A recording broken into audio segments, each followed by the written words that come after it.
하루라도 안 먹으면 허전한 음식이 있다면 무엇이 떠오르시나요?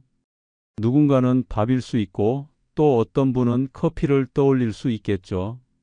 그런데 생각보다 많은 분들이 무심코 지나치고 있지만 매일같이 챙겨 먹는 음식이 있습니다. 바로 계란입니다. 아침에 삶은 계란 하나, 샐러드 위에 올린 반숙, 혹은 밥 반찬으로 곁들여지는 계란찜.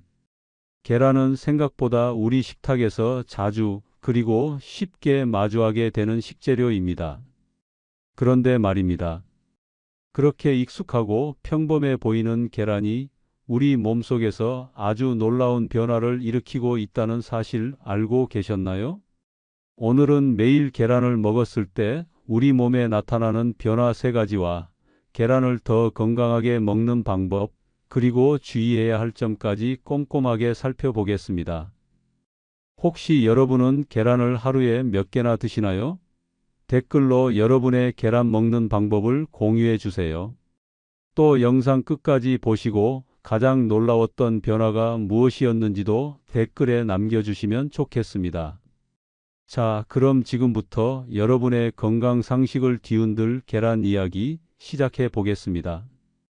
아무리 좋은 음식이라도 매일 먹었을 때 우리 몸에 어떤 영향을 주는지를 알아야 진짜 건강한 식생활이라고 할 수 있겠죠. 첫 번째 변화는 놀랍게도 눈 건강입니다. 계란 속에는 루테인과 제아잔틴이라는 성분이 들어 있습니다. 이 2가지는 눈의 황반을 보호하고 시력을 유지하는 데 핵심적인 역할을 합니다. 루테인과 제아잔틴은 녹황색 채소에도 많이 들어있지만 계란에 들어있는 이 성분들은 더 체내 흡수율이 높다는 점에서 주목할 필요가 있습니다. 특히 스마트폰이나 컴퓨터 화면을 오래 보는 분들, 눈이 자주 피로하거나 침침하다는 느낌을 받는 분들이 계란을 매일 섭취하면 노화성 황반 변성이나 백내장 예방에 큰 도움이 됩니다. 하버드 대학의 연구에 따르면 루테인과 제아잔틴을 충분히 섭취한 그룹은 그렇지 않은 그룹에 비해 시력 저하 위험이 최대 43%까지 감소했다고 밝혔습니다. 두 번째 변화는 뇌와 기억력에 대한 부분입니다. 계란 속에는 콜린이라는 성분이 포함되어 있습니다. 콜린은 뇌신경 전달 물질인 아세틸콜린의 원료가 되는 중요한 영양소로 기억력과 학습 능력, 집중력을 유지하는 데 결정적인 역할을 합니다. 미국 보스턴 대학 연구에서는 하루에 계란을 1개 이상 섭취한 사람들은 인지기능 저하 위험이 낮았고 장기 기억력 테스트에서도 더 나은 점수를 기록했다고 밝혔습니다. 특히 중년 이후 기억력이 예전 같지 않다고 느끼는 분들이 계란을 꾸준히 섭취할 경우 인지기능 저하 속도를 늦추는 데 효과가 있다는 연구가 많습니다. 치매 예방 식단에도 계란은 빠지지 않고 들어갑니다. 세 번째 변화는 다소 의외일 수 있습니다. 바로 다이어트와 체중 조절입니다. 계란은 단백질 밀도가 매우 높은 식품입니다. 단백질이 풍부하다는 것은 곧 포만감이 높다는 의미이기도 합니다. 실제로 아침에 계란 2개를 먹은 그룹은 빵을 먹은 그룹보다 하루 동안 총 섭취 칼로리가 400kcal 가까이 적었다는 실험 결과도 있습니다. 게다가 계란 속 단백질은 근육을 유지하는 데도 매우 효과적입니다. 특히 중년 이후에는 근손실이 급격히 찾아오기 때문에 단백질의 질과 양이 중요해집니다. 단백질 섭취량을 늘리려다가 고기 위주로 식단을 짜게 되면 포화지방이 문제가 될 수 있는데 계란은 비교적 저렴하면서도 고품질의 단백질 공급원이기 때문에 효율적인 선택이 됩니다. 이쯤 되면 계란을 매일 먹는 게 무조건 좋은 것처럼 느껴질 수 있지만 알고 먹어야 할 정보도 분명 있습니다. 그중 하나는 바로 노른자와 흰자의 구분입니다. 예전에는 콜레스테롤 때문에 노른자를 피하라는 이야기가 많았지만 최근 연구들은 노른자의 콜레스테롤이 혈중 LDL 수치를 높이지 않는다는 점을 밝혀냈습니다. 하지만 지질 대사에 문제가 있거나 콜레스테롤 수치가 높아 약을 복용 중인 분들은 노른자 섭취량을 하루 1개 이하로 제한하는 것이 바람직합니다.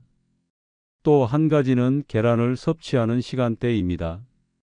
아침 공복에 계란을 먹으면 혈당 상승이 완만하고 포만감을 길게 유지시켜 하루 식사량 조절에 큰 도움이 됩니다. 반면 늦은 저녁이나 야식으로 계란을 먹을 경우 체내 흡수 부담이 커질 수 있기 때문에 되도록 오전 시간대에 섭취하는 것이 좋습니다. 계란을 삶을 때는 10분 이내로 삶는 것이 좋고, 프라이로 조리할 경우 기름은 최대한 적게 쓰거나 아예 에어프라이어를 활용해 주시는 것이 지방 섭취를 줄이는 데 도움이 됩니다. 그리고 반드시 체크해야 할 부분이 하나 있습니다. 바로 계란의 보관과 신선도입니다. 껍질이 깨진 계란은 절대 드시면 안 됩니다. 깨진 틈으로 세균이 침투해 식중독 위험이 커지기 때문입니다. 또한 냉장고 안에서도 계란은 도어 쪽이 아닌 내부 깊숙한 칸에 보관하는 것이 온도 변화에 영향을 덜 받아 신선도를 오래 유지할 수 있습니다. 지금까지 계란을 매일 먹었을 때 생기는 변화와 올바른 섭취 방법까지 함께 살펴봤습니다. 눈 건강, 기억력, 다이어트. 이 세 가지 변화를 잘 기억해 두시고 오늘부터 계란 1개로 건강 루틴을 시작해 보시는 건 어떨까요? 영상이 도움이 되셨다면 좋아요와 구독, 알림 설정 잊지 마시고요. 여러분은 계란을 어떻게 드시고 계신가요? 삶은 계란, 반숙, 프라이 중 어떤 스타일을 가장 선호하는지도 댓글로 남겨주세요. 고정 댓글을 통해 계란 외에 다른 건강 식재료에 대한 영상도 안내해 드리겠습니다. 그럼 건강하고 활기찬 하루 보내시고 다음 영상에서 또 뵙겠습니다. 저희는 결혼 3년 차 맞벌이 부부였습니다. 아내는 은행권에서 저는 유통업 본사에서 근무하고 있었고 아이 하나, 올해 2돌이 지난 딸아이를 키우며 바쁘게 살았습니다. 아내는 작년 여름 출산 후 6개월의 육아휴직을 신청했고 그 무렵부터 집안 분위기가 조금씩 달라졌습니다. 처음엔 별일 아니라고 생각했습니다. 출산 후 누구나 겪는다는 산후 우울증 때문이라고 생각했죠. 아내는 하루에도 몇 번씩 감정 기복이 컸고 잘 울고 갑자기 말이 없어지거나 방에 틀어박혀 있곤 했습니다. 그런 날이면 저는 출근 전후에 딸아이 이유식을 미리 만들어 놓고 밤늦게 퇴근해서 집안 청소며 빨래까지 전부 챙겼습니다. 주말에도 저는 아이를 안고 동네 공원 산책을 도맡았습니다. 아내가 조금이라도 혼자만의 시간을 가지도록 저 나름의 배려를 했다고 생각했기 때문입니다. 그런데요, 그 배려가 저를 파괴하는 칼이 될 줄은 몰랐습니다. 아내는 출산 후 한동안 집에만 있었습니다. 몸이 무겁다고 했고 그래도 아이도 거의 품에서 내려놓질 않았죠. 그런 아내가 어느 날부터 갑자기 외출을 시작했습니다. 나 조금만 바람 좀 쐴게. 요즘 숨이 막혀. 그 말이 처음 나온 건 2023년 2월 말쯤이었습니다. 겨울 끝자락 바람이 찬 계절. 그래. 다녀와. 잠깐이라도 혼자 있는 시간 가져. 그때만 해도 저는 고맙게 생각했습니다. 아내가 스스로 나아지고 있다는 신호일 거라 믿었으니까요. 그 외출은 처음엔 30분 정도였습니다. 근처 편의점, 동네 카페, 산책로 정도였죠. 그런데 점점 시간이 길어졌습니다. 40분, 1시간, 어느 날은 2시간. 심지어는 제가 퇴근하고 집에 왔는데 아내가 없을 때도 있었습니다. 어디 갔었어? 아, 마트 좀 들렀다 왔어. 애기 간식 살 게 있어서. 그렇게 말하며 무릎 위에 아이를 올리고 늘 하던 것처럼 웃는 얼굴을 짓던 아내. 그 미소는 이상하리만치 편안했습니다. 뭔가를 숨기고 있는 얼굴이 아니라 그냥 자신의 일과를 마친 사람처럼 느껴졌죠. 그때는 그게 뭐가 이상한 건지 몰랐습니다. 아내의 외출은 어느 순간 하루에 한 번 일정한 시간에 이루어지기 시작했습니다. 점심 먹고 아이를 재운 다음 대략 오후 1시 반에서 3시 사이. 정확히 1시간 반에서 2시간. 그 시간이면 늘 아이가 낮잠을 자는 시간이었고 아내는 그 틈에 나가 있는 거였습니다. 물론 저는 그 시간에 회의나 외근으로 정신이 없었기 때문에 처음엔 아무런 의심도 못했습니다. 하지만 어느 날 회사에서 일정이 갑자기 취소되어 조퇴한 날이었습니다. 그날 저는 갑자기 아내가 궁금해졌습니다.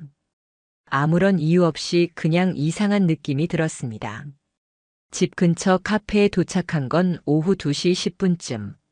문을 열고 들어갔지만 아내는 보이지 않았습니다. 다음으로 간 마트에서도 공원 벤치에서도 그녀는 없었습니다. 집으로 돌아가 보니 아내는 딸아이 옆에서 책을 읽고 있었습니다. 왔어? 무슨 일 있어? 이 시간에 다 웬일이야? 응, 일정이 취소됐어. 아까 어디 다녀왔어? 응? 그냥 편의점. 그날 저는 편의점이 아니라는 걸 본능적으로 느꼈습니다. 그녀의 얼굴엔 처음 느껴보는 종류의 움찔이 있었습니다. 하지만 저는 아무 말도 하지 않았습니다. 며칠 뒤 저는 아내에게 아이 돌봄 앱을 깔자고 제안했습니다. 실시간으로 카메라 보고 싶어. 보고 싶기도 하고 애기 키우는 게 어떤 건지 나도 좀 알고 싶어서. 아내는 처음엔 싫어했지만 결국 설치를 허락했습니다. 하지만 문제는 그 앱이 아니라 유모차였습니다. 딸아이가 쓰는 유모차는 제가 결혼 전에 직접 골랐던 제품이었습니다. 브랜드 모델은 드물고 가격이 좀 있었죠. 그 유모차를 어느 날 회사 근처에서 봤습니다. 정확히 말하자면 회사 근처에서 밥을 먹고 나온 순간 건너편 골목으로 빠져나가는 사람을 봤는데 그 유모차가 우리 집 유모차랑 완전히 똑같았던 겁니다. 그리고 그 유모차를 끄는 사람의 옆에는 남자가 있었습니다. 스포츠형 머리에 깔끔한 정장 차림. 누군지는 보이지 않았지만 둘 사이의 거리, 몸짓, 고개를 기울여 웃는 모습이 평범한 부부 같았습니다. 그날부터 저는 확신했습니다. 뭔가 있다. 처음엔 제 자신이 의심스러웠습니다. 내가 예민한 걸 수도 있지. 설마 우리 아내가 말도 안 돼. 하지만 그 생각은 그날 집에서 들었던 아내의 통화 한마디로 깨졌습니다. 아내는 욕실에서 전화를 하고 있었고 문이 닫혀 있었지만 거실에 울리는 그녀의 웃음소리는 어쩐지 낯설었습니다. 아니, 그 사람은 진짜 눈치가 너무 없어. 그 사람. 남편을 그 사람이라고 지칭하는 목소리. 이후 저는 결심했습니다. 더 이상 혼자 의심만 할 수는 없다. 증거가 필요하다. 기록이 필요하다. 그리고 진실이 필요하다. 그날 밤 저는 노트북을 열고 생활 탐정, 주간 추적, 아파트 내 불륜 사례 이런 검색어를 치기 시작했습니다. 그날 이후 저는 변했습니다. 정확히 말하면 더 이상 남편이라는 역할에만 머물지 않기로 한 겁니다. 제 감정이 파괴되기 전에 저는 누군가의 남편, 누군가의 아빠가 아니라 하나의 인간으로서 진실을 마주할 준비를 해야 했습니다. 첫 번째로 한 일은 아파트 단지 내 CCTV가 어디에 설치되어 있는지 확인하는 것이었습니다. 제가 사는 단지는 2000세대가 넘는 대규모 아파트였기 때문에 단지 내에는 차량 통행 CCTV는 물론 커뮤니티 센터 입구, 산책로, 놀이터 등 곳곳에 관리사무소 통제용 카메라가 설치되어 있었습니다. 그날 저는 퇴근 후 관리사무소에 들러 이렇게 말했습니다. 실은요. 저희의 유모차를 새로 샀는데 어제 누가 실수로 바꿔 가져간 것 같아서요. 혹시 어제 오후 2시쯤 비동 놀이터 주변 CCTV 좀 확인해 주실 수 있을까요? 직원이 조금 의아한 표정을 지었지만 관리실 확인으로 확인할 수 있다는 말에 동의했고 하루 뒤 확인 연락이 왔습니다. CCTV 영상에서 저는 믿기 힘든 광경을 보게 되었습니다. 비동 놀이터 입구에서 우리 집 유모차로 보이는 유모차를 끌고 나타난 여성. 갈색 롱코트를 입고 얼굴은 마스크로 반쯤 가려져 있었지만 그 몸짓과 걸음걸이는 분명 아내였습니다. 그런데 그 옆에는 한 남자가 함께 걷고 있었습니다. 그는 슬쩍 고개를 숙이며 아내의 머리카락을 넘겨주려는 듯한 제스처를 취했고 두 사람은 유모차를 함께 끌고 단지 내 커뮤니티 센터 건물 쪽으로 사라졌습니다. 정확한 시간은 오후 2시 12분부터 2시 26분. 14분 정도의 영상이었지만 저에겐 심장이 쪼개지는 듯한 시간이었습니다. 그녀는 제게 혼자 다녀왔다고 말했었고 그날 아이의 간식 봉투엔 마트 바코드 스티커까지 붙어 있었던 기억이 납니다. 모두가 거짓이었습니다. 그 남자와 함께 단지를 돌고 함께 유모차를 끌며 산책하듯 걸었고 웃음까지 나누며 거니는 모습은 도저히 우연한 관계라고는 보기 어려웠습니다. 그날 밤 저는 몰래 아내의 핸드폰을 확인해 보기로 했습니다. 사실 이전까지도 아내의 폰을 본 적은 한 번도 없었습니다. 서로의 프라이버시는 존중하는 편이었고 굳이 남의 연락 목록을 보는 건 나 자신을 깎아먹는 일이라고 생각했으니까요. 하지만 지금은 달랐습니다. 그녀가 비밀번호를 바꿔놓은 이후였기에 저는 노트북으로 아이폰의 백업 내역을 조회하는 방법을 찾았고 그중 최근 2주 동안의 통화 내역을 복구할 수 있었습니다. 그리고 거기서 낯선 번호 하나가 하루에 3번 이상씩 등장하고 있었습니다. 처음엔 오전 10시대, 그리고 오후 2시쯤, 마지막은 밤 9시 전후. 그 번호를 검색해 본 결과 B동 305호 박땡민이라는 이름이 나왔습니다. 저희와 같은 아파트 단지, 바로 옆동에 사는 사람이었습니다. 제가 깜짝 놀란 건 이 사람이 같은 단지 입주민이라는 점도 있지만 우리 아이가 다니는 공동육아 모임에서 한두 번 얼굴을 본 기억이 있다는 점이었습니다. 그 집도 맞벌이라 아내분이 육아휴직 중이라 하셨는데 예전에 들었던 말이 머리를 스쳤습니다. 그리고 지금 그 아내분이 제 아내와 무언가를 나누고 있는 겁니다. 저는 주저없이 사설 탐정에게 연락을 했습니다. 같은 아파트 내에서 반복적으로 불륜 정황이 있어요. 이 남자에 대한 정보와 지난 2주간의 동선, 기록, 함께 있는 사진 등을 확보하고 싶습니다. 탐정은 며칠 뒤 충격적인 보고서를 보내왔습니다.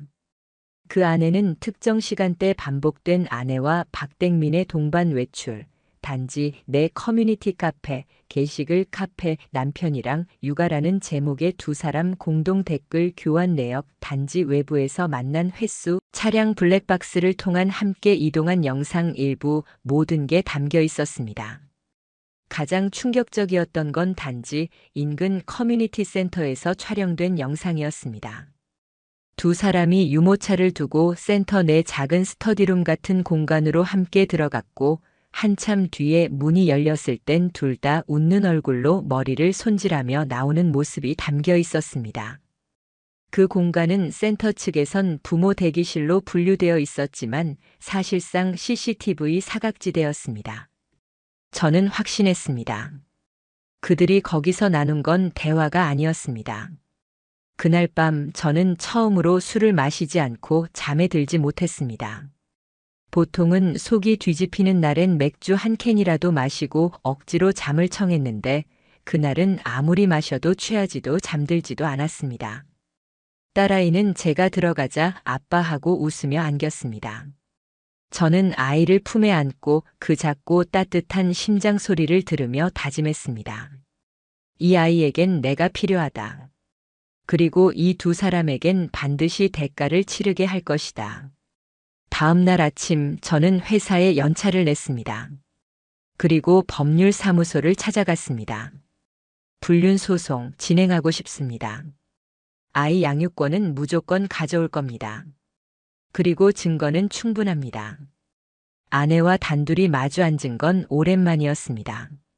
거실 소파 한쪽에 앉은 그녀는 딸아이가 낮잠에 들자마자 조용히 차를 마시고 있었고 저는 마치 아무 일도 없다는 듯이 조용히 다가가 말했습니다.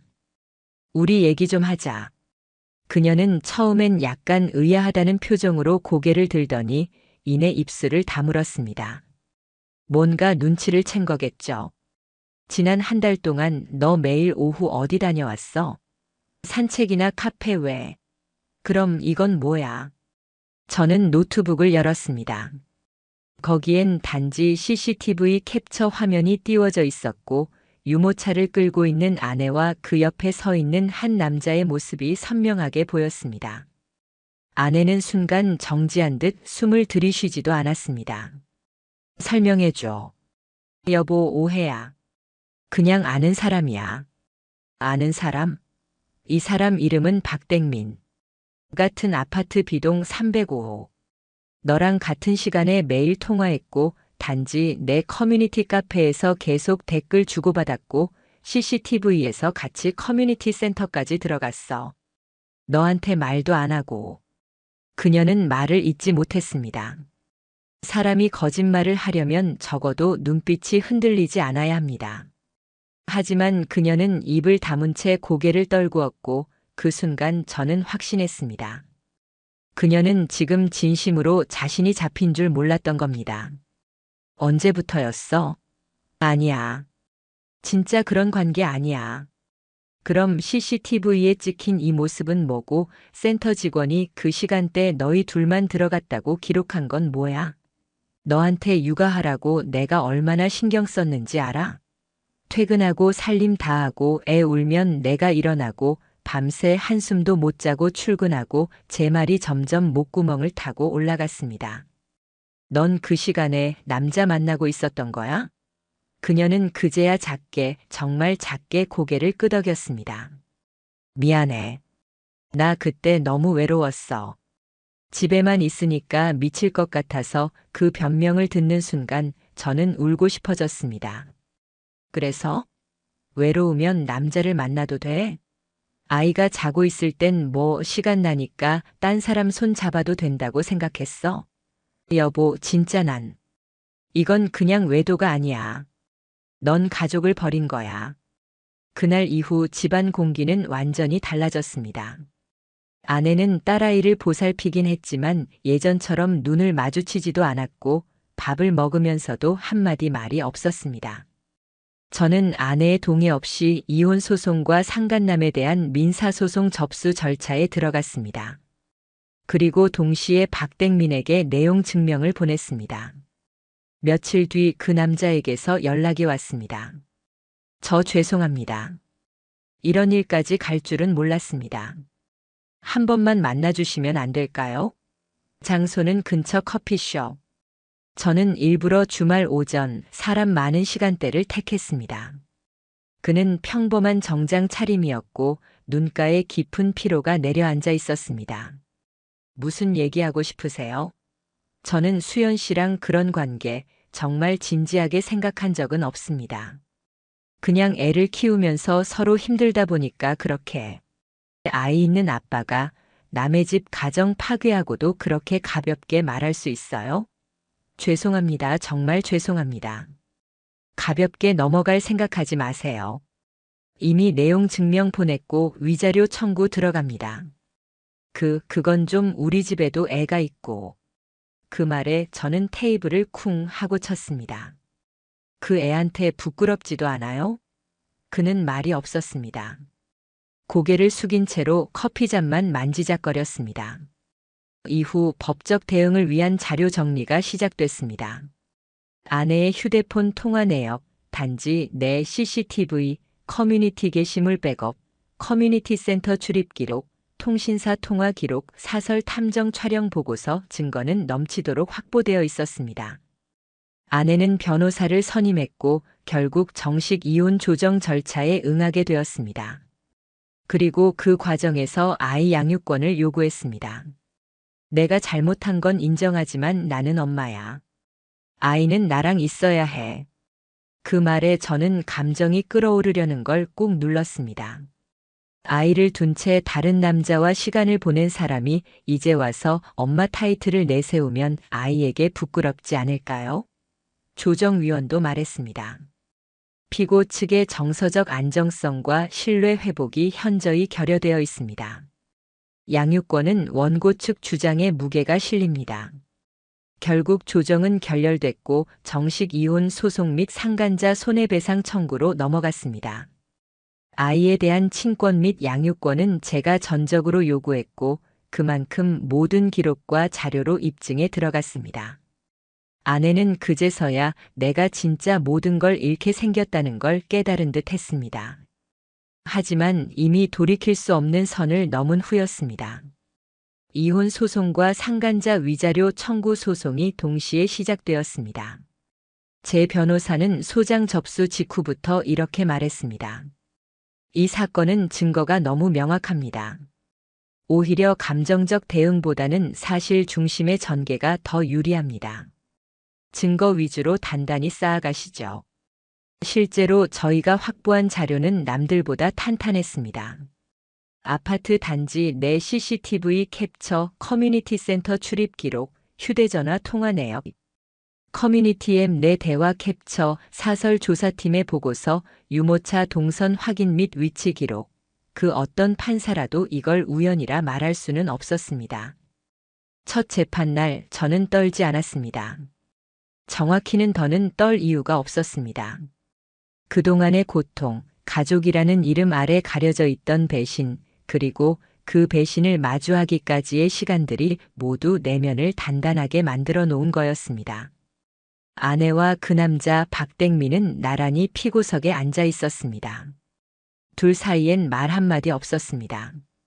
변호사가 제출한 서류 중 가장 먼저 언급된 건 거짓 사유 외출 반복에 의한 가족 기만이었습니다. 원고의 배우자인 피고 김수연은 매일 유사 시간대에 특정 외부 남성과 동반 외출하였으며 해당 시간대는 본래 유아의 수면 시간으로 혼자만의 산책이라 주장해왔던 시기입니다. 그러나 원고 측은 단지 내 CCTV, 출입 기록, 통화 내역, 그리고 복수의 제보 자료를 통해 피고의 설명이 모두 허위였음을 입증하고 있습니다. 판사는 고개를 끄덕이며 자료를 하나하나 넘겨보았습니다. 공간과 시간, 상대방의 신원이 일관적으로 일치하고 있네요. 피고 측 반론 있으신가요? 아내 쪽 변호사는 산후 우울증에 의한 감정적 일탈이라는 주장을 폈습니다. 피고는 출산 이후 극심한 외로움과 불안감을 겪었습니다. 상대방과의 만남은 정서적 지지였을 뿐입니다. 하지만 그 주장은 곧바로 박살났습니다.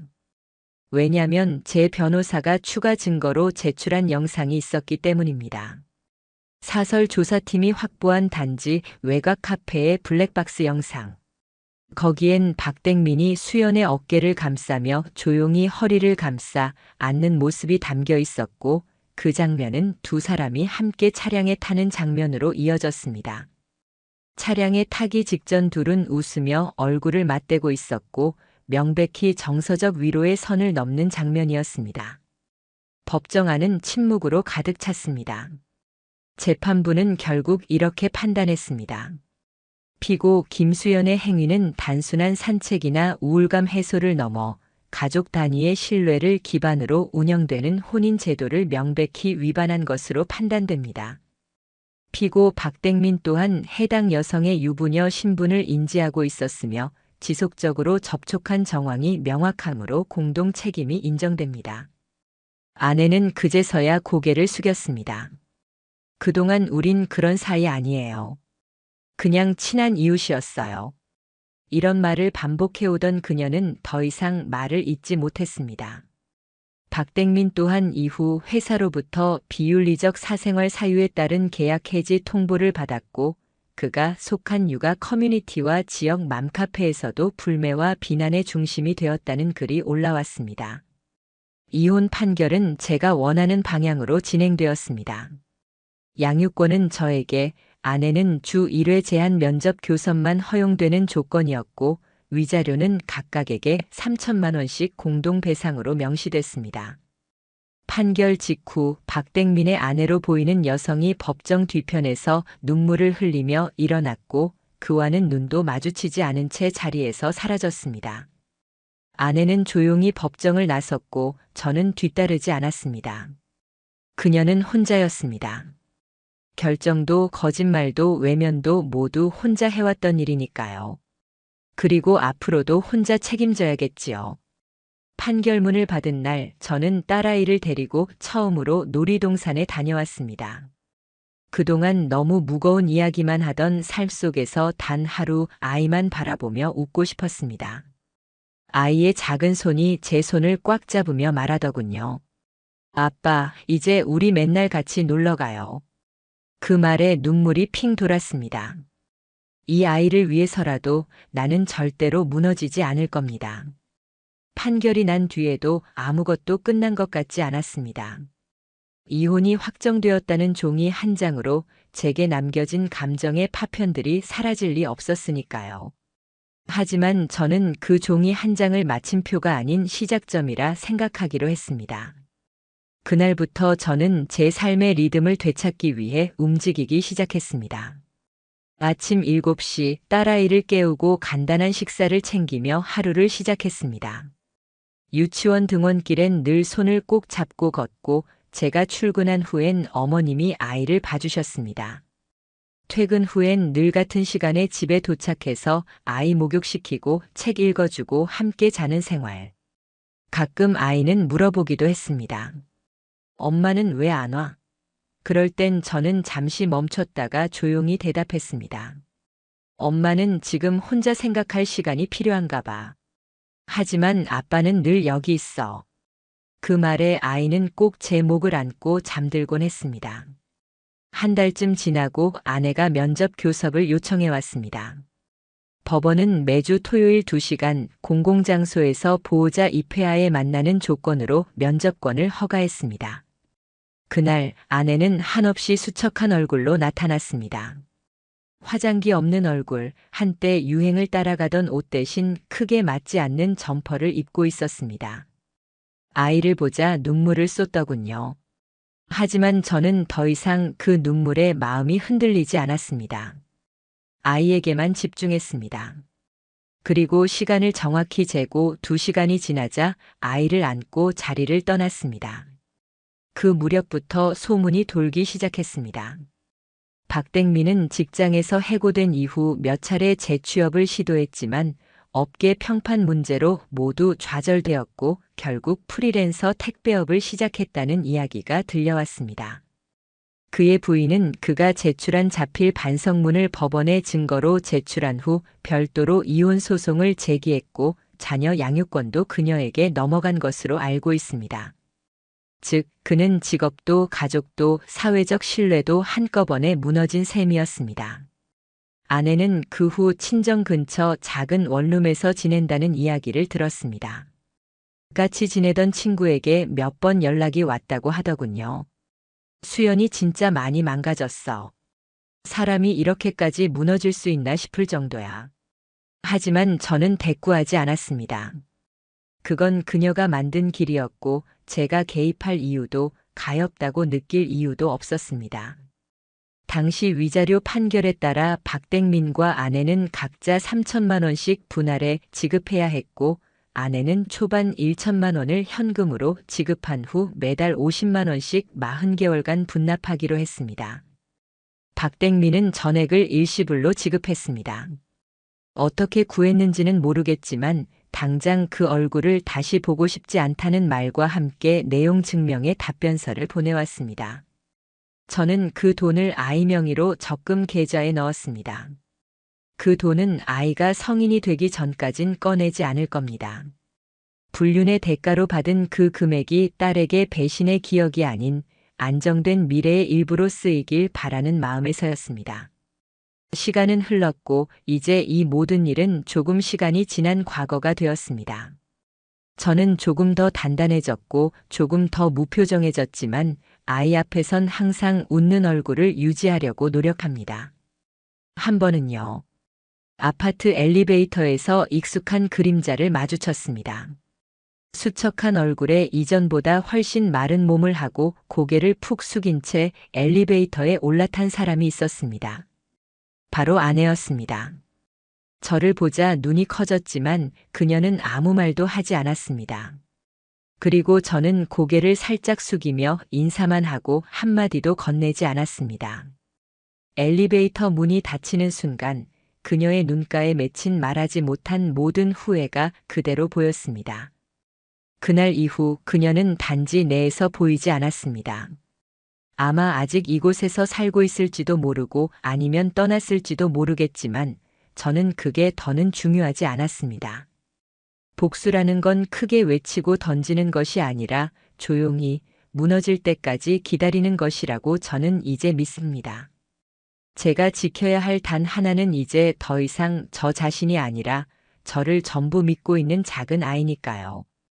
아이의 두 눈을 보며 저는 다짐합니다. 나는 다시는 무너지지 않겠다. 그리고 너만큼은 절대 상처받지 않게 지킬게. 저는 평범한 회사원이었습니다. 일에 치이고 사람의 부대끼는 게 일상이었지만 그나마 위로가 되었던 건 아내의 존재였어요. 아내는 늘 조용했고 단정했고 저보다 감정 기복이 적은 사람이었어요. 겉으로 보기엔 지극히 정상적인 부부였고 겉으로 보기에만 그랬다는 걸 저는 아주 나중에야 깨달았습니다. 결혼 8년 차 우리는 아이 없이 살고 있었어요. 서로 바쁘다는 이유로 계획을 미뤄왔고 시간이 갈수록 아이 얘긴 꺼내지도 않았죠. 그러다 어느 날부터 아내가 새로운 활동을 시작했어요. 자선 봉사단체에 가입했다는 거였어요. 처음엔 놀랐지만 감동도 있었어요. 세상에 이렇게 따뜻한 마음을 가진 사람이 내 아내라니 하고요. 아내는 매주 토요일마다 봉사를 나갔어요. 노인복지센터나 독거노인 도시락 배달 같은 일을 한다고 했고 가끔은 사진도 보여주곤 했어요. 직접 찍은 것 같지는 않았고 단체 SNS에 올라온 걸 저장한 느낌이었지만 저는 아무 의심도 하지 않았어요. 오히려 그녀를 자랑스럽게 생각했어요. 주변 사람들한테도 우리 와이프는 쉬는 날마다 봉사하러 다닌다며 자랑까지 했죠. 하지만 어느 날부터인가 아내의 행동에 미묘한 변화가 느껴졌어요. 토요일만 되면 향수를 진하게 뿌렸고 봉사에 어울리지 않을 법한 원피스를 입는 날도 있었어요. 어떤 날은 살짝 힐을 신기도 했고 립스틱도 더 진하게 바르고 나갔어요. 처음엔 그냥 기분 전환하려나 보다 싶었지만 일관되게 반복되니까 신경이 쓰이기 시작했어요. 제가 물었어요. 요즘 봉사활동 분위기 많이 캐주얼해졌나 봐? 아내는 웃으며 말했어요.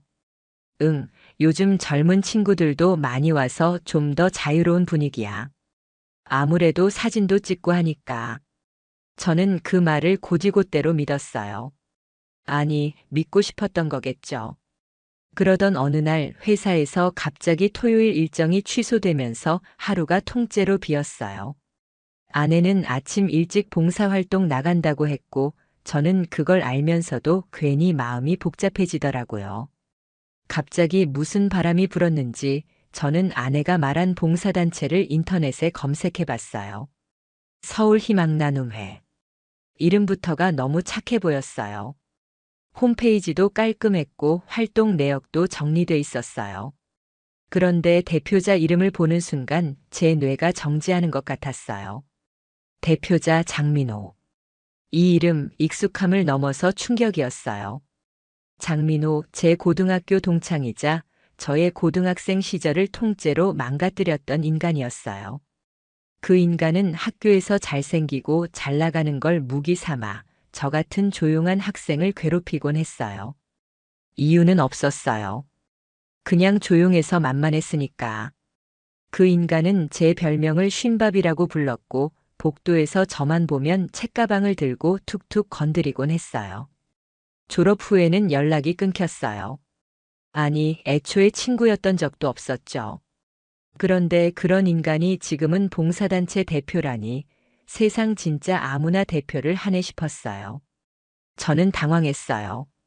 이게 우연일까 싶었죠. 아내는 민호가 대표인 걸 알기나 할까 아무 정보 없이 봉사만 했을 수도 있으니까요.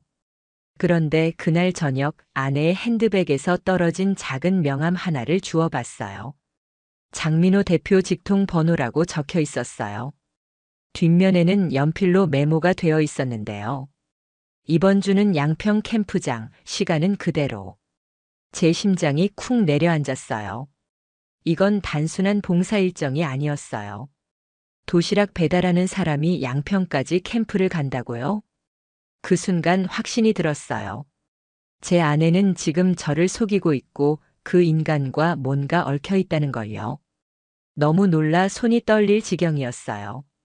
저는 아무 말도 하지 않았고 아내에게도 그 명함을 받다는 티를 내지 않았어요. 그날 밤 저는 아내가 잠든 사이 핸드폰을 확인했어요. 비밀번호는 바뀌어 있었어요. 처음으로 의심을 확신으로 굳히게 된 순간이었어요. 제 과거를 망가뜨린 인간과 아내가 분명 뭐가 있다는 걸 느낄 수 있었죠.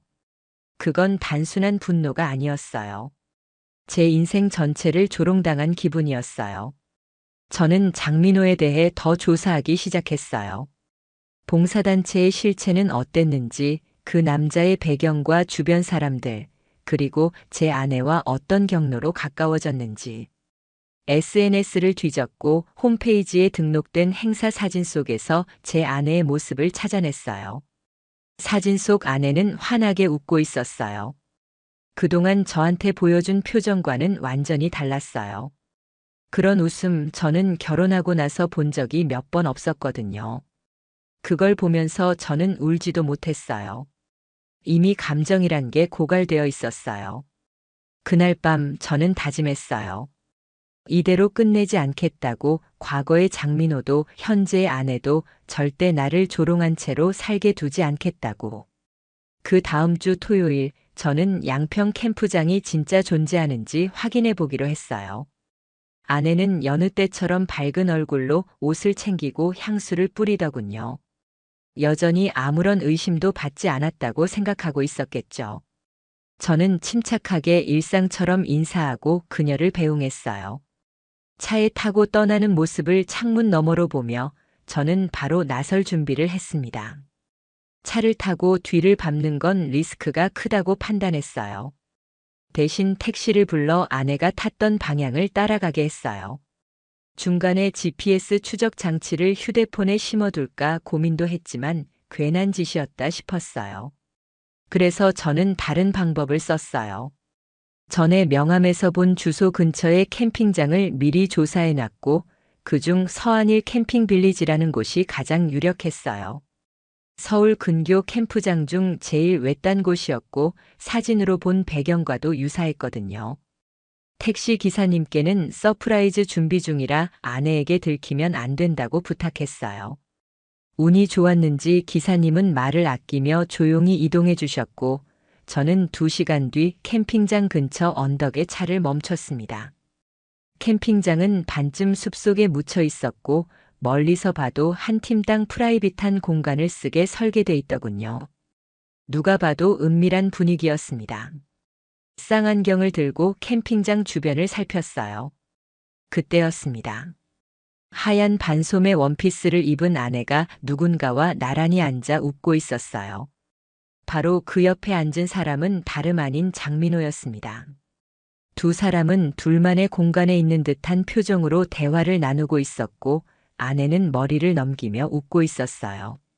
민호는 아내의 손에 무언가를 쥐어주었고 아내는 그걸 보며 환하게 웃었죠. 그 미소는 제가 결혼하고 단 한 번도 본 적 없는 얼굴이었습니다.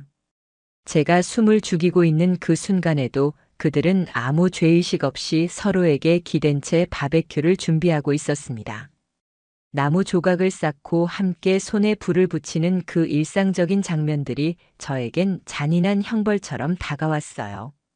저는 핸드폰으로 그 장면들을 조용히 촬영했고 최대한 소리 없이 사진을 수십 장 찍었습니다. 증거를 수집한다는 기분이 아니라 그냥 저 장면이 진짜라는 걸 믿고 싶지 않아서 반복적으로 셔터를 눌렀던 것 같아요. 집으로 돌아오는 길 차 안은 고요했어요. 마음속에서는 고막이 찢어질 듯한 소리가 들렸어요. 분노인지 슬픔인지 모를 감정이 뇌 안에서 비명을 질러대는 느낌이었어요. 저는 그날 밤 거의 뜬 눈으로 밤을 지새웠어요. 다음 날 아침 아내는 아무 일도 없었다는 듯 씻고 나와서 말했어요. 봉사 끝나고 작게 캠프파이어 했어. 애들 다 좋아하더라. 애들이라고요? 저기서 웃고 있던 건 단 두 사람이었는데요. 저는 아무 말도 하지 않고 고개만 끄덕였습니다. 좋았겠다. 몸은 안 피곤해? 그렇게 대답하면서도 제 손엔 이미 변호사 사무실 연락처가 저장되어 있었어요. 그 주 월요일 저는 회사를 일찍 마치고 사설 탐정 사무소를 찾았습니다. 배우자의 이중생활, 추적 가능합니다라고 써진 전단지를 들고 갔고 상담실에서 모든 상황을 설명했어요. 그들은 놀랍도록 신속했어요. 이름과 단체 이름만 줬을 뿐인데 이미 장민호에 대한 기본 정보는 확보하고 있었고 그 단체의 실제 운영 형태도 파악 중이라고 했어요. 믿음직한 느낌이었어요. 저는 증거 자료 확보와 디지털 포렌식까지 포함한 추적 계약을 체결했고 주말까지 모든 걸 정리해달라고 부탁했어요. 며칠 뒤 탐정이 가져온 사진을 봤을 때 저는 그 자리에서 말없이 눈을 감았습니다. 장민호와 아내가 함께 단체 워크숍이라며 다녀온 펜션 사진, 한 방에 들어가는 걸 찍은 장면, 손을 잡고 다정하게 숙소 쪽으로 걸어가는 뒷모습, 그리고 그 이상의 모든 증거가 사진에 담겨 있었어요. 가장 치명적이었던 건 카카오톡 캡처본이었어요. 아내가 쓴 거였죠. 이번 양평 캠프 최고였다. 덕분에 진짜 위로 많이 받았어. 위로요? 위로라는 단어가 그렇게 더럽게 들릴 줄은 몰랐어요. 저는 이걸 보고 웃음도 눈물도 안 나더라고요. 그냥 담담했어요. 감정이 아닌 논리로 생각했어요. 지금부터는 복수를 위한 전략만 생각하기로요. 먼저 민호가 대표로 있는 자선단체의 법적 등록 내역을 확인했어요. 법인 형태가 아니라 개인 대표 명의의 비영리 단체였어요. 단체 후원금 관리가 투명하지 않다는 지적이 있다는 것도 확인했죠. 지역 소상공인들과 기업들로부터 후원을 받지만 회계 자료는 대부분 폐쇄적으로 관리된다는 정보도 나왔어요. 저는 그 정보를 갖고 제 직장 동료이자 회계사 자격증이 있는 친구에게 분석을 부탁했어요. 그 친구가 해석한 결과는 이랬어요. 후원금 중 일부가 사적으로 흘러들어간 흔적이 있어. 적어도 계좌상으론 그렇게 보이네. 그 순간 저는 확신했습니다. 이건 단순히 사적인 배신이 아니에요. 사회적인 위선자에 대한 철저한 응징이 필요하다는 사명감이 생겼어요. 이 인간은 가정도 무너뜨리고 정의도 무너뜨리고 있었어요. 저는 본격적인 준비에 돌입했습니다. 복수를 감정으로 하면 실수합니다. 저는 철저하게 계획하고 행동하기로 했습니다. 아내는 여전히 아무것도 모른 채 제 옆에서 조용히 저녁을 먹고 있었어요. 마치 평화로운 부부의 일상처럼요. 하지만 아내의 눈빛을 보면 느껴졌어요. 이미 제게서 멀어진 지 오래였다는 걸, 마음이 없는 사람 특유의 공허한 눈. 그건 제가 과거에 본 적이 있었고 이번엔 정확히 알 수 있었어요. 하지만 저는 아무 말도 하지 않았습니다. 모른 척 웃었고 자연스럽게 말도 걸었고 잠든 아내에게 이불도 덮어줬습니다. 왜냐면 그 모든 시간이 얼마 남지 않았다는 걸 저 혼자 알고 있었기 때문이에요. 제가 단단히 마음을 먹은 그날부터 이건 단순한 복수가 아니었습니다. 저는 이걸 작전이라고 생각하기로 했어요. 감정적인 대응은 절대 금물, 이건 냉정하게, 완벽하게, 그리고 치밀하게 진행돼야 했어요. 상대는 제 과거를 망가뜨렸던 인간이고 현재는 제 아내를 데려간 위선자였으니까요. 우선 저는 민호의 단체를 더 깊이 파고들기 시작했어요. 그저 대표 명의의 봉사단체로 끝나는 게 아니었어요. 이 단체는 지역 기업들과도 연계되어 있었고 지자체에도 행사 후원을 받고 있었어요. 그리고 정기 후원자들에게 감사 인사를 전하는 원래 파티라는 행사를 정기적으로 열고 있었죠. 저는 그걸 기회로 삼기로 했어요. 그 파티에 들어가는 게 첫 번째 목표였습니다. 문제는 저는 초대받은 사람이 아니라는 거였죠. 하지만 참석하는 건 생각보다 너무 쉬웠습니다. 이메일로 이번 달 감사 파티에 참석하고 싶다는 메일을 보냈어요. 그리고 놀랍게도 아무런 확인도 없이 바로 초청 메일이 날아왔습니다. 그 메일을 본 순간 저는 웃음이 나왔어요. 이렇게 허술하게 운영되는 단체에 제 아내가 속았다는 것도 어이없었고, 그런 곳에서 민호가 대표를 하고 있다는 사실 자체가 분노보다도 혐오스러웠어요. 감사 파티는 시내 모 호텔의 연회장에서 열렸습니다. 토요일 오후 7시. 저는 그날 최대한 깔끔하고 단정한 복장을 했어요. 회색 슈트에 진한 네이비 넥타이, 마치 기업 후원자처럼 보이게요. 명함도 지갑 안쪽에 넣어두고 얼굴에는 최대한 감정을 지운 표정을 준비했어요. 거울을 보며 되뇌었어요. 넌 오늘 관찰자야. 절대 흔들리지 마. 호텔 로비에 도착해 연회장 쪽으로 걸어가는 내내 심장이 미친 듯이 뛰었어요. 괜히 들킬까봐 걱정도 됐고 민호를 정면으로 보는 게 두렵기도 했어요. 하지만 그 감정들 모두를 억누르고 저는 조용히 명부를 확인하는 스태프 앞에서 당당하게 이름을 말했어요. 강도윤 대리님 오셨죠? 안으로 안내해 드릴게요. 그 한마디에 모든 긴장이 풀리는 듯 했어요. 문이 열리자 연회장 안의 조명이 눈을 찔렀고 사람들의 웃음소리가 퍼졌습니다. 그 안은 그야말로 위선의 퍼레이드 같았어요. 자선, 나눔, 봉사, 선행 같은 단어들이 벽면에 붙어 있고 연단 위에는 누군가의 감사 영상이 상영되고 있었어요. 하지만 제 눈엔 다 가짜로 보였어요. 그 안에 있는 모든 인간들이 자기 이미지 포장에 혈안이 된 것처럼 느껴졌어요. 그리고 드디어 무대 뒤쪽에서 익숙한 실루엣이 등장했어요. 장민호, 그 인간은 연단에 올라 마이크를 들고 말했어요. 바쁘신 중에도 저희 단체를 위해 자리해 주신 여러분께 진심으로 감사드립니다. 앞으로도 나눔의 가치를 위해 저희는 계속 노력하겠습니다. 그 목소리, 그 말투, 고등학교 때 복도에서 저를 비웃으며 야, 쉰밥이라고 부르던 그 얄미운 억양이 그대로 남아 있었어요. 그런데도 그는 지금 사람들 앞에서 선행의 아이콘처럼 말하고 있었죠. 저는 그 모습을 보면서 이를 꽉 물었습니다. 복수의 확신이 더 강해졌어요. 연설이 끝난 후 민호는 손님들 사이를 오가며 인사를 나누고 있었어요. 저는 조용히 그의 반대편에서 술잔을 들고 상황을 살폈습니다. 그리고 어느 순간 제가 가장 보고 싶지 않았던 사람, 제 아내가 나타났습니다. 예쁜 원피스를 입고 밝은 표정으로 사람들과 인사를 나누며 연회장을 돌아다니고 있었어요. 그녀는 단순한 봉사자가 아니었어요. 그 단체의 안쪽 사람처럼 움직이고 있었고 민호와도 눈빛을 교환하며 은근한 미소를 나누고 있었어요. 저는 그 장면을 멀리서 지켜보며 핸드폰으로 몇 장의 사진을 찍었습니다. 정면은 아니었지만 충분히 상황이 전달되는 각도였어요.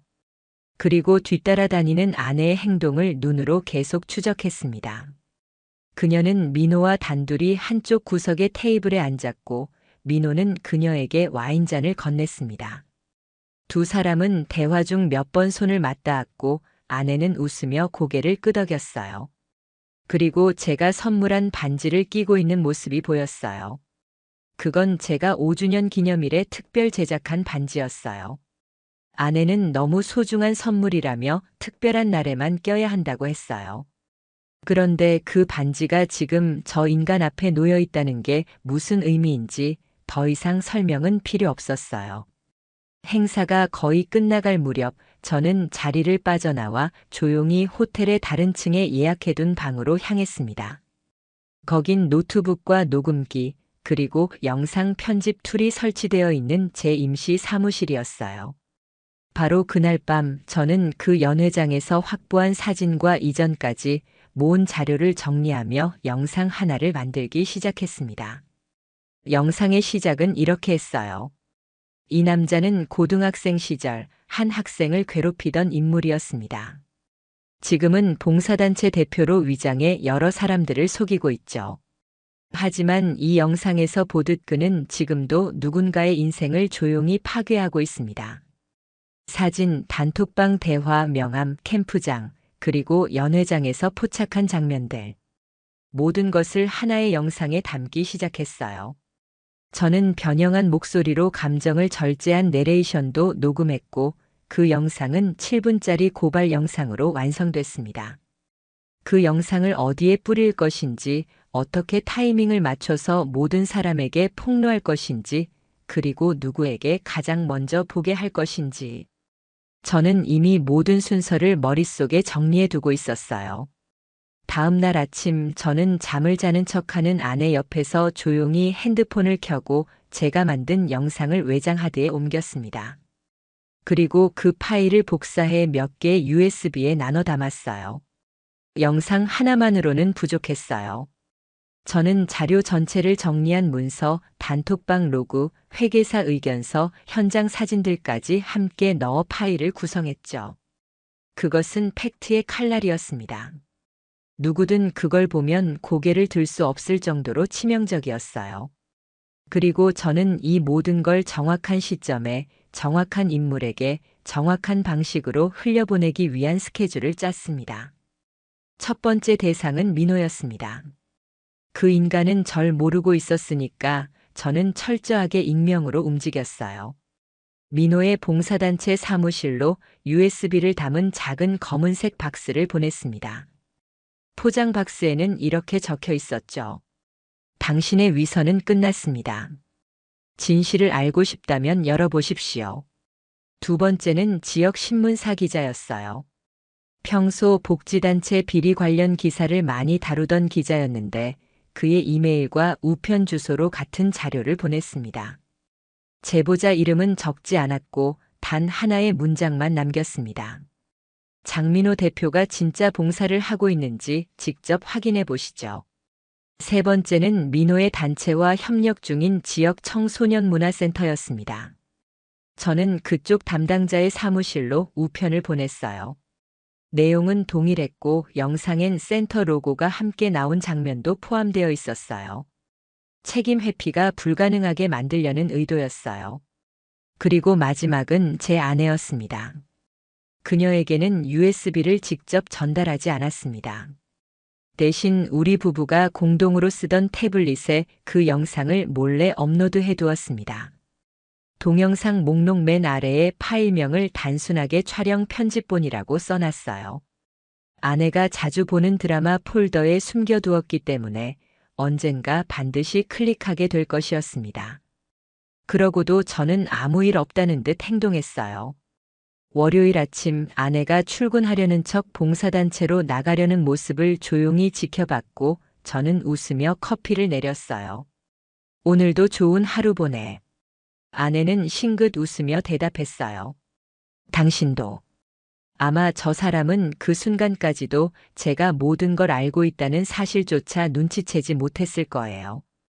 그 미소 정말 익숙한 얼굴이지만 이제는 완전히 낯선 사람이었어요.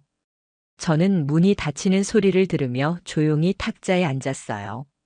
그리고 차분하게 TV를 켜고 채널을 뉴스로 맞췄습니다. 그날 오후 일이 벌어지기 시작했어요. 먼저 지역 신문사의 단독 보도 예고 기사가 인터넷에 떴습니다. 모 봉사단체 후원금 유용 및 부적절한 사적 관계 의혹, 내부 고발자 제보 확보. 단체 이름은 명시되지 않았지만 제가 알고 있는 내용과 정확히 일치했어요. 저는 아무 일 없다는 듯 회사에 출근해 있었고 노트북으로 그 기사를 조용히 스크랩해뒀습니다. 그리고 1시간 뒤 아내에게서 전화가 왔습니다. 처음엔 받지 않았어요. 두 번째, 세 번째 전화를 계속 걸어오더라고요. 결국 6번째에 받았습니다. 목소리는 떨리고 있었고 숨을 고르며 말했어요. 오빠, 당신 혹시 뭘 본 거야? 저는 아주 조용히 대답했어요. 내가 봤어야 할 영상. 봤구나. 그 순간 그녀는 숨을 삼키며 말을 잇지 못했습니다. 몇 초간 정적이 흘렀고 그녀는 작게 말했어요. 나 그게 잠깐 감정이 흔들렸을 뿐이었어. 그 말을 듣자마자 저는 터질 뻔한 웃음을 억눌렀어요. 감정이 흔들렸다고요? 이걸 감정이라고 부를 수 있을까요? 몇 달 동안 사람을 속이고 두 얼굴로 살아온 걸. 그 말 너랑 장민호한테 똑같이 해주고 싶었어. 감정이 흔들려서 후원금까지 흔들렸더라. 그녀는 그 말을 듣고 말을 잃었습니다. 저는 말없이 전화를 끊었습니다. 그날 밤 민호는 사무실 앞에서 언론의 플래시 세례를 받았습니다. 인터뷰를 거부했지만 이미 늦었어요. 기자가 제보받은 영상과 자료를 기사화했고 단체 후원 기업들이 줄줄이 계약을 철회했습니다. 그리고 바로 다음 날 민호는 대표직에서 사임한다는 공식 입장문을 발표했어요. 그 와중에도 억울하다. 누군가의 악의적인 편집이라는 말을 남겼지만 이미 기사에는 캠프장 사진, 연회장 사진, 단톡방 대화가 그대로 올라가 있었어요. 누구도 그의 말을 믿지 않았어요. 제 아내는요. 집에 돌아와 짐을 쌌습니다. 눈은 퉁퉁 부어 있었고 아무 말 없이 손에 쥔 가방만 덜덜 떨고 있었어요. 그녀는 입술을 깨물며 말했어요. 당신한테 너무 미안해. 하지만 저는 아무런 대답도 하지 않았습니다. 그 말은 들을 자격이 없는 말이었으니까요. 그녀는 그렇게 집을 나갔고 저는 뒤를 돌아보지 않았습니다. 그 일이 있고 일주일 민호는 잠적했고 단체는 사실상 폐쇄됐습니다. 아내는 친정으로 들어갔다는 말을 들었지만 저는 확인하지 않았습니다. 확인할 필요도 없었고 알고 싶지도 않았으니까요. 아내가 집을 떠난 뒤 집은 이상할 정도로 조용해졌어요. 그녀의 물건이 있던 자리는 텅 비었고 거실의 소파는 너무 넓게만 느껴졌습니다. 하지만 이상하게도 그 적막이 저를 괴롭히진 않았어요. 오히려 숨을 쉴 수 있었어요. 몇 달 동안 온몸을 조이던 긴장과 분노, 그 모든 감정에서 조금씩 벗어나고 있다는 게 느껴졌어요. 민호의 단체는 공식적으로 해산되었고 지자체 후원도 전면 철회됐습니다. 지역 청소년 센터도 연관성을 끊는다는 보도 자료를 냈고 민호에 대해선 현재 횡령 및 부정회계 혐의로 수사가 진행 중이라는 기사까지 나왔습니다. 전 처음부터 누구를 잡히게 하려 했던 게 아니었어요. 그저 가면을 벗기고 싶었어요. 다른 사람들에게라도 그 인간들의 진짜 얼굴을 보여주고 싶었어요. 그리고 아내는 돌아오지 않았습니다. 그녀가 남긴 쪽지 한 장엔 이렇게 쓰여 있었어요. 나는 분명히 틀렸고 당신은 그걸 다 알면서도 조용히 나를 무너뜨렸어. 그래서 더 미안하고 더 두려워. 다시 돌아갈 자격은 없다고 생각해. 정말 미안해. 그 말밖에 못하겠어. 그 쪽지를 읽으면서도 저는 아무런 감정이 들지 않았어요. 그건 슬픔도 아니었고 분노도 아니었어요. 그저 끝이라는 단어 하나만이 머릿속에 남았어요. 사람은 변하지 않아요. 하지만 진실은 언젠가 드러납니다. 그리고 저는 그 진실을 직접 만들기로 결심했을 뿐이에요. 가장 고통스러운 건 누군가에게 완전히 무시당하는 감정이에요. 자신의 모든 시간을, 마음을, 신뢰를 줬던 사람에게서 투명인간이 되는 그 순간, 그게 사람이 부서지는 순간이에요. 하지만 저는 그 부서진 조각을 들고 끝까지 걸어갔습니다. 그리고 마침내 그 사람들 앞에 제 진실을 내던졌어요. 지금도 가끔 묻습니다. 그 복수가 후련했냐고요? 후련했냐고요? 아니요. 후련하지 않았어요. 그런 감정은 그 사람들과 함께 사라졌어요. 하지만 저는 돌아왔습니다. 부서진 자리를 똑바로 바라보며 그 위에 새롭게 무언가를 세울 수 있다는 사실만으로도 저는 더 이상 무너지지 않아요. 저는 이제 다른 사람의 위선에 흔들리지 않습니다. 다른 사람의 거짓에 속지도 않을 겁니다.